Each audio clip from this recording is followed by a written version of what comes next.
31 datos escalofriantes de la Gran Hambruna de 1315. La Gran Hambruna, que se desató en Europa en 1315 y se prolongó por varios años, ha sido el mayor episodio de hambre masiva de la historia europea. Fue una tormenta perfecta, en la que se juntaron un cambio climático que enfrió inusualmente el ambiente y desplomó la producción agrícola, una alta población, una ineficiente agricultura preindustrial y una carencia casi total de estructuras políticas y administrativas para enfrentar un desastre natural de grandes proporciones. Durante la Gran Hambruna, en la que murió entre un 10 y un 25% de la población europea, se registraron episodios difíciles de imaginar por lo espantosos: niños abandonados por sus familias, personas que se comían a otras, ancianos que decidían morir de inanición para ceder sus pequeñísimas raciones, e incluso hordas de hambrientos enloquecidos por el hambre, que recorrían los cementerios buscando tumbas recientes para desenterrar los cadáveres y comérselos. La historia de Hansel y Gretel está basada en la Gran Hambruna de 1315. Hoy conoceremos todo sobre la Gran Hambruna, uno de los periodos más escalofriantes de la historia de Europa, solo superado por la epidemia de peste negra, que se desató 30 años después, cuya apocalíptica mortandad fue potenciada precisamente por el hambre previa. Antes de meternos a fondo, no te olvides de suscribirte a nuestro canal y activar las notificaciones para mantenerte al día con nuestras actualizaciones.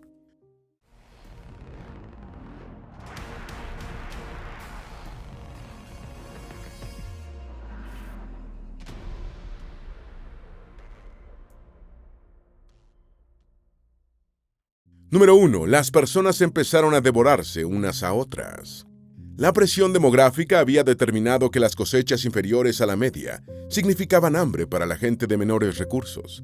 Los campesinos y los habitantes pobres de las ciudades empezaron a subsistir con raíces silvestres, hierbas, cortezas de árboles y alguna nuez. Algunos incidentes documentados evidencian la magnitud de la tragedia alimentaria. Eduardo II de Inglaterra y su séquito no encontraron pan en St. Albans cuando pararon el 10 de agosto de 1315, posiblemente la única vez de la historia en la que un rey no pudo comer, deseando hacerlo.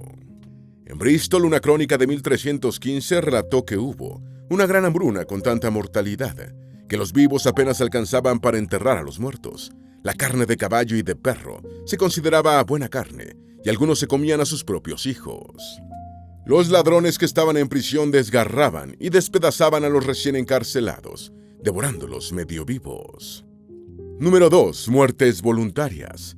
Los niños eran abandonados a su suerte o asesinados por hambrientos enloquecidos para aplacar el hambre, y entre los ancianos hubo casos de inanición voluntaria para que los más jóvenes pudieran subsistir. Las crónicas de la época relatan numerosos episodios de consumo de carne humana por los hambrientos. Se afirma que hordas de personas trastornadas por el hambre abrían tumbas de recién fallecidos para comerse los cadáveres. En la primavera de 1317 las lluvias persistieron y la hambruna llegó a su punto álgido, pero en verano el clima empezó a normalizarse, sin que hubiera mucha gente disponible para trabajar. Con una población dramáticamente debilitada por el hambre, enfermedades como tuberculosis, bronquitis y neumonía acentuaron los estragos. Número 3. La historia de Hansel y Gretel está basada en la Gran Hambruna de 1315. Hansel y Gretel es un cuento de hadas alemán que se hizo muy popular desde el siglo XIX, cuando fue recopilado y publicado por los hermanos Jacob y Wilhelm Grimm en una colección de relatos. Hansel y Gretel son dos niños hermanos que, abandonados en un bosque, caen en poder de una bruja que vive en una casa de pan de jengibre, caramelos y pasteles. La bruja planea engordar a Hansel para comérselo, pero este es salvado por su hermana Gretel, empujando a la hechicera dentro de su propio horno.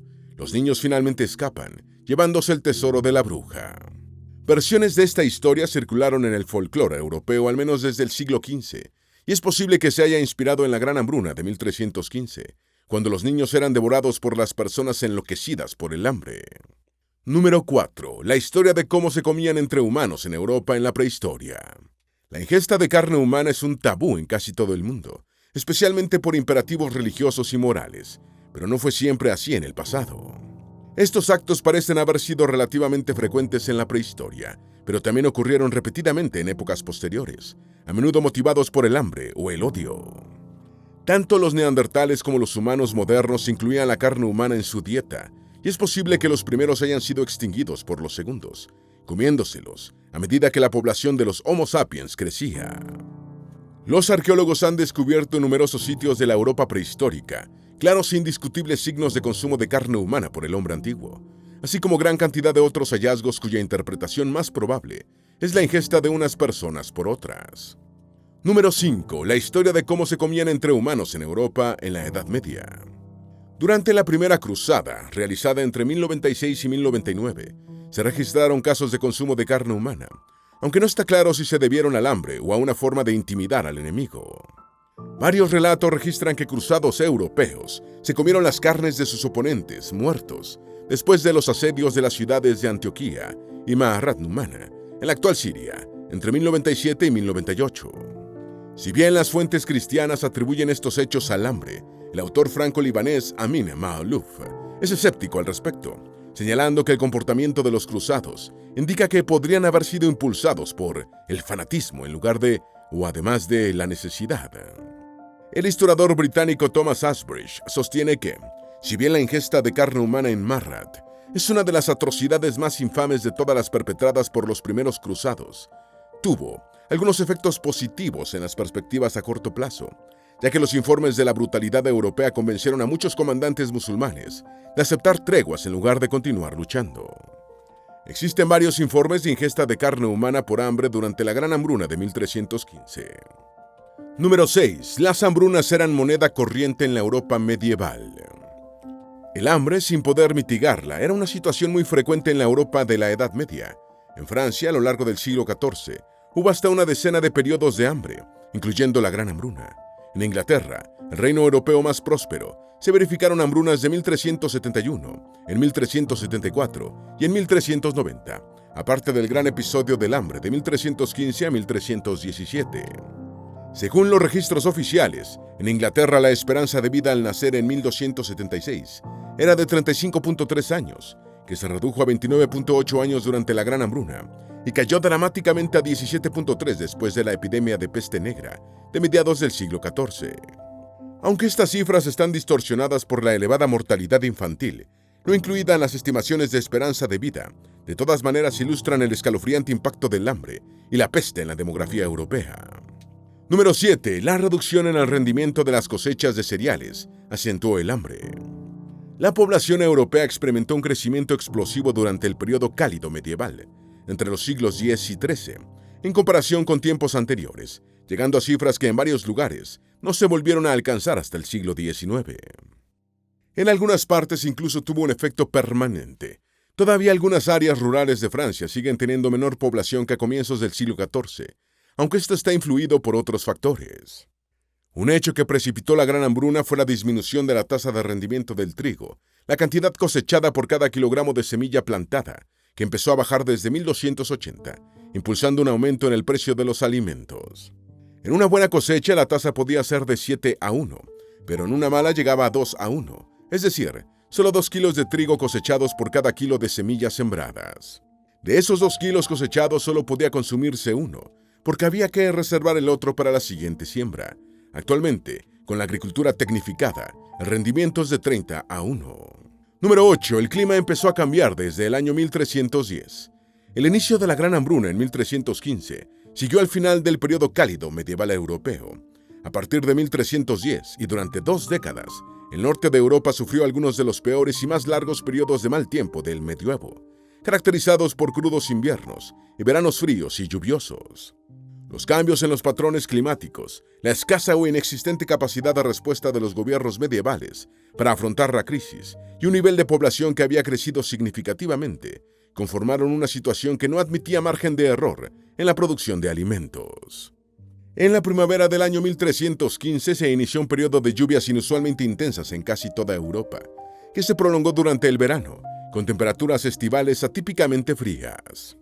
Número 9. El suelo encharcado ni siquiera se podía arar. El cambio climático que detonó la Gran Hambruna se originó en unas erupciones volcánicas que lanzaron a la atmósfera grandes cantidades de polvo y ceniza, que bloquearon los rayos solares, enfriando el medio ambiente. Las temperaturas inusualmente bajas en la primavera y el verano de 1315 resultaron catastróficas para la temporada de siembra y cosecha. El grano, mantenido en urnas y otros recipientes para conservarlo seco, no maduró adecuadamente. El heno y la paja para el ganado no se podían curar, por lo que el forraje empezó a escasear. El suelo demasiado húmedo no se podía arar apropiadamente para la siembra.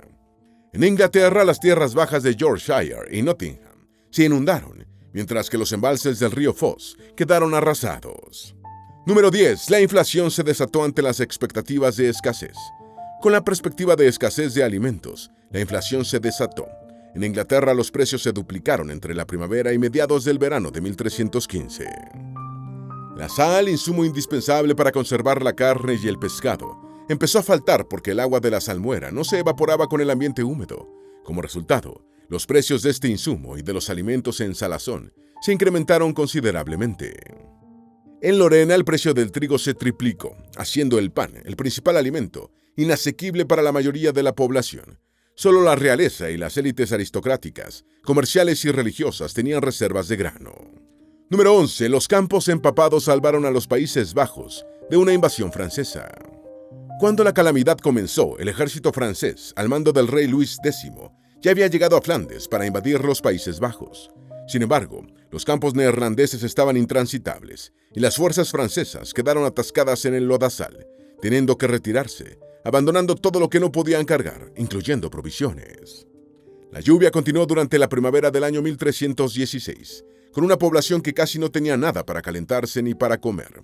Todas las clases sociales se vieron afectadas, pero muy especialmente los campesinos, que representaban el 95% de la población y no tenían ninguna reserva alimentaria. El futuro empezó a hipotecarse cuando los hambrientos decidieron comerse el grano de siembra y los animales de tiro. Número 12. Las lluvias del verano de 1315 pudrieron las semillas. El problema del exceso de lluvia comenzó en 1315 con un verano tan lluvioso que fue muy difícil cosechar el trigo. Un cronista inglés contemporáneo afirmó lo siguiente: por otros portentos, la mano de Dios parece alzarse contra nosotros. El año pasado llovió tan abundantemente que apenas se podía cosechar el trigo ni almacenarlo con seguridad en el granero. Este año ha ocurrido algo peor. Las lluvias torrenciales han podrido casi toda la semilla, hasta tal punto que la profecía de Isaías parece haberse cumplido, pues dice que 10 acres de viña producirán una pequeña medida y 30 fanegas de semilla producirán 3 fanegas. El cronista continuaba señalando que en muchos lugares el heno permaneció tanto tiempo bajo el agua que no se pudo segar ni recoger. Las ovejas morían con frecuencia y otros animales morían a causa de una peste repentina. Número 13. Muchos animales quedaron estériles. Con las lluvias también surgieron problemas para los pastos, ya que en muchas fincas era difícil cortar el heno y no era posible secarlo. El que se cortaba no se podía secar y se pudría por hongos. Algunas crónicas describen los problemas que el ganado sufría por la putrefacción del forraje, así como las vicisitudes de las personas por la descomposición de los alimentos. Los pobres pasaban tanta hambre que se veían obligados a comer heno. Parece muy probable que las lluvias de 1315 a 1317 y la consiguiente falta de forraje para el ganado provocaran su debilitamiento y vulnerabilidad a las enfermedades. Junto con las bajas temperaturas estivales, el ganado necesitaba una mayor ingesta calórica para mantenerse caliente, lo que lo debilitaba aún más. La desnutrición animal trajo consigo retraso en el crecimiento, reducción de la musculatura, esterilidad de toros y vacas y pérdidas espontáneas de crías. Número 14. El control de precios implantado en Inglaterra no funcionó. Los aumentos derivados de la escasez de grano llevaron al clero y a los varones ingleses a solicitar al rey Eduardo II, en un parlamento celebrado en Westminster en enero de 1316, el establecimiento de un control de precios. Se elaboró una lista de productos de primera necesidad, con sus precios máximos, y Eduardo II la firmó el 1 de marzo de 1316, girando instrucciones a los alguaciles de condados para que velaran por su cumplimiento. Vale decir que la medida real no tuvo ningún efecto, como la mayoría de las acciones gubernamentales de control de precios a lo largo de la historia. Número 15. Los monjes empezaron a relacionar la calamidad con los textos bíblicos. En casi toda Inglaterra empezó a llover en Pentecostés, el 11 de mayo de 1315, y la lluvia continuó durante todo el verano y el otoño. El monje benedictino Guillermo de Malmesbury creía que las inundaciones resultantes, de proporciones bíblicas, eran las predichas en Isaías 5:25. Por esta causa se encendió el furor de Jehová contra su pueblo, y extendió contra él su mano, y le hirió, y se estremecieron los montes, y sus cadáveres fueron arrojados en medio de las calles. Con todo esto no ha cesado su furor, sino que todavía su mano está extendida. El clima de 1315 fue el mismo en todo el norte de Europa: cielos nublados, lluvias constantes y bajas temperaturas, y el resultado fue una pérdida generalizada de cosechas. Número 16. Se intensificó la celebración de misas y otros ritos religiosos. En todas las abadías, monasterios, conventos y centros religiosos de Europa, se pensaba lo mismo sobre el origen de la gran hambruna. Había sido impuesta por Dios, por los pecados de la gente al no observar los santos sacramentos. La única solución era la humildad, la penitencia y la oración. La reacción inmediata de la Iglesia y de la gente fue aumentar las procesiones encabezadas por sus sacerdotes. El arzobispo de Canterbury ordenó que los religiosos debían ir descalzos en procesión todos los viernes para ir a la iglesia llevando el Santísimo Sacramento y las reliquias sagradas, acompañados por el repique de campanas y el canto de letanías. Se celebraban varias misas al día para alentar a los pecadores a expiar sus pecados, dar limosna y ayunar, a ver si lograban apaciguar la ira de Dios. Número 17. Los frijoles también aumentaron. En 1313 el trigo se vendía en Inglaterra a 5 chelines el cuarto, pero a comienzos de 1315 estaba a 20 chelines, y para el 24 de junio a 40 chelines. Otros alimentos, como cebada, avena, malta, guisantes y frijoles, también multiplicaron varias veces sus precios. El precio de la sal se había más que cuadriplicado debido a la falta de sol en las piletas de evaporación. De un promedio de 3 chelines el cuarto en la década anterior a la hambruna, pasó a 13 chelines durante 1315 y 1316. Se podía prescindir de la sal añadida a la comida, pero no en la salazón de carnes y pescados, única manera de conservar los alimentos animales. Número 18. La avena pasó de forraje a manjar de pobres.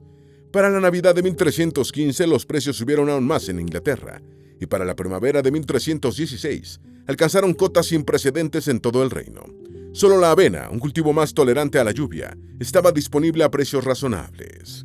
En épocas normales, este cereal era utilizado como forraje para el ganado, pero ahora era consumido por los pobres, dejando al ganado a su suerte, lo que resultaba en su inevitable desnutrición y vulnerabilidad a las pestes. Los registros de los señoríos ingleses de 1315 y 1316 muestran que la producción neta de trigo, cebada y centeno fue aproximadamente la mitad de lo normal. Número 19. Los animales más afectados fueron las ovejas. Número 19. Los animales más afectados fueron las ovejas. Acompañando la hambruna de 1315 y 1316, se produjo una generalizada peste ovina en Inglaterra. Según los documentos señoriales y los cronistas, la peste ovina era una enfermedad no especificada del ganado, conocida coloquialmente como moquillo.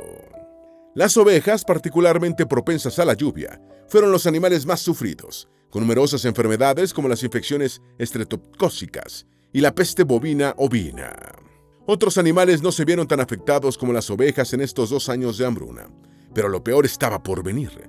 La pérdida de ovejas varió en toda Inglaterra, pero los corderos y los potros se vieron particularmente afectados, incluso en las tierras bajas calcáreas. Número 20. Hubo muertes por antrax. El efecto combinado del hambre, la desnutrición y las condiciones insalubres derivaron en muertes tan abundantes que dificultaban los entierros. Los casos de fiebre alta e infección fétida en la garganta podrían haber sido causados por disentería o fiebre tifoidea.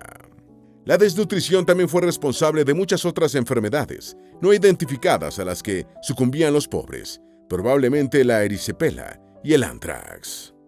Las muertes por antrax posiblemente fueron causadas por el consumo de animales infectados con la bacteria Bacillus anthracis o alimentos contaminados de los campos donde pastaba el ganado. Número 21. De Mongolia llegó una peste bovina.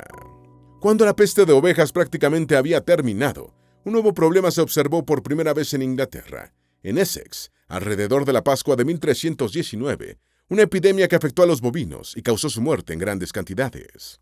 Probablemente llegó a Inglaterra desde Francia, pero se cree que se originó en Mongolia y se extendió hacia el oeste, a Europa del Este, en 1315 y Alemania, Francia y los Países Bajos, en 1317. En aquella época los bovinos eran animales multipropósito, proporcionaban carne, leche, queso, estiércol para cultivos y fuerza de tracción para arados y carretas. Por lo tanto, la gran reducción en su población tuvo un impacto catastrófico en casi todas las actividades agrarias. Número 22. La peste bovina produjo una gran mortandad de perros y aves. Uno de los primeros registros ingleses sobre la peste del ganado fue obra de Johannes de Trekoublov, monje y cronista del monasterio de St. Albans, quien escribió en 1319. Durante ese mismo año, una gran mortandad de ganado por la peste se extendió por toda Inglaterra, como nunca antes se había visto. Durante esta peste, ocurrió un milagro. Tanto los perros como las aves que se alimentaban de los cadáveres del ganado se hincharon al instante y murieron de infección. Después de esto, nadie se atrevió a probar carne bovina por temor a morir de la carroña, infectado. De hecho, en Pascua la peste comenzó en Exes y continuó durante todo el año. También se decía que, al mismo tiempo, toda Francia se contagió del mismo desastre. Número 23. El hambre mató quizás al 25% de la población de Europa. La recuperación fue progresiva pero lenta, debido en parte a que los campesinos se habían comido el grano de semilla y los animales de labor. Fue hacia el año 1325 cuando el abastecimiento de alimentos recuperó niveles relativamente normales y los bebés, prácticamente desaparecidos, empezaron a llegar y a subsistir, impulsando la población, aún en medio de una inmensa mortalidad neonatal e infantil. Las estadísticas de muertes por la gran hambruna son muy imprecisas, pero se estima que murió entre un 10 y un 25% de la población. A diferencia de la peste negra del periodo 1347 a 1351, que mató a más personas pero durante un periodo más corto de tiempo, los efectos de la gran hambruna duraron años, prolongando el sufrimiento de la población. Número 24. El hambre se cebó en el norte de Europa. El historiador francés Jean-Pierre Leguay dijo que la gran hambruna produjo una masacre generalizada en un mundo que ya estaba superpoblado, especialmente en las ciudades, que eran salidas naturales para la población rural. Las estimaciones de mortalidad varían según la región. El norte de Francia perdió cerca del 10% de la población, mientras que en el sur de Inglaterra las muertes quizás alcanzaron el 15%. La gran hambruna se circunscribió al norte de Europa, incluidos el norte de Francia, Alemania, los Países Bajos, el oeste de Polonia, las Islas Británicas, la península escandinava y algunas regiones de los estados bálticos. Los Alpes y los Pirineos sirvieron como barreras naturales del cambio climático, y el hambre no se hizo presente en Italia, el sur de Francia y la península ibérica. Número 25. La gran hambruna fue una tormenta perfecta. El cambio climático experimentado por Europa antes y durante la gran hambruna ha sido uno de los más drásticos de su historia.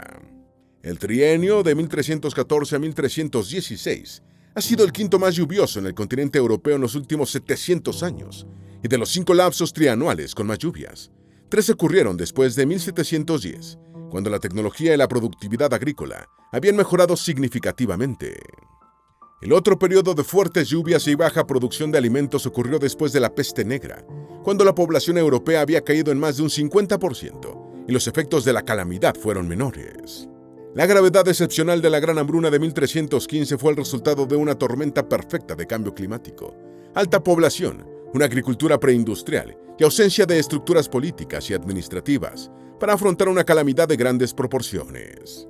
Número 26. La gran hambruna fue atribuida a un castigo divino. La gran hambruna se hizo notable por su alta tasa de mortalidad, la inmensa zona geográfica afectada, su duración y sus consecuencias permanentes o duraderas.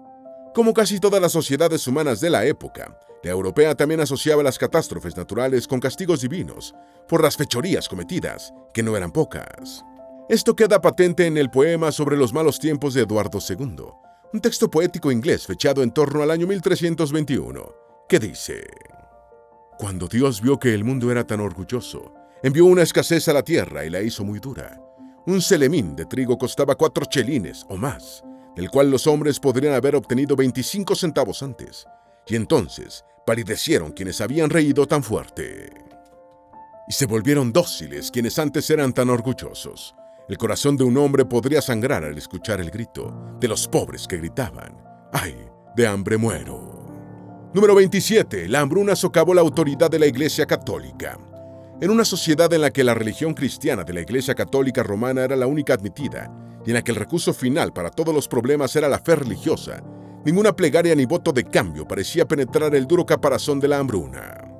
Fue así como el hambre masiva socavó la autoridad de la Iglesia romana y empezaron a surgir movimientos religiosos alternativos que se oponían al Vaticano y culpaban a la corrupción del papado y a sus errores doctrinarios por la inefectividad de las oraciones y actos de fe interpuestos por rogativas para que finalizara la hambruna. Abrumado por un movimiento contestatario sin precedentes, en el que predicadores harapientos pero de verbo punzante arrastraban a miles de seguidores desarrapados, el papado respondió de manera reactiva, declarando herejes a casi todas estas doctrinas. Número 28. La delincuencia se disparó. La Europa medieval de antes de la Gran Hambruna ya había experimentado una violencia social generalizada. Incluso actos que entonces se castigaban con la pena de muerte, como el asesinato y las agresiones de naturaleza sexual a las mujeres, eran mucho más frecuentes, en proporción a la población, que en la actualidad. La Gran Hambruna provocó un marcado aumento de la delincuencia, incluso entre quienes nunca habían cometido un delito, que fueron inducidos al robo y la violencia por la necesidad de mitigar el hambre o de proporcionarle algo de comer a sus hijos y familiares. En las décadas posteriores a la Gran Hambruna, la vida en las ciudades y pueblos europeos adquirió un carácter más duro y violento, y muchos añoraban el relativo bienestar y seguridad del que disfrutaban en tiempos no muy lejanos. Número 29. La Gran Hambruna produjo cambios culturales. El cambio de patrón respecto a la violencia social se manifestó en todos los segmentos de la sociedad, pero uno en el que fue particularmente llamativo se relacionó con la manera de hacer la guerra después de la Gran Hambruna. Durante los siglos anteriores a la calamidad de hambre, los nobles europeos tenían más probabilidades de morir en un accidente durante un torneo que en el campo de batalla. Durante la Guerra de los 100 Años, que entre 1337 y 1453 enfrentó a Francia e Inglaterra, dos reinos particularmente afectados por la Gran Hambruna, el índice de mortalidad de los nobles combatientes aumentó notablemente. Número 30. La Gran Hambruna influyó en la caída del rey de Inglaterra. La Gran Hambruna terminó por minar la no muy alta confianza que los súbditos tenían en sus autoritarios gobiernos medievales, por la incapacidad de los reinos para afrontar la crisis resultante.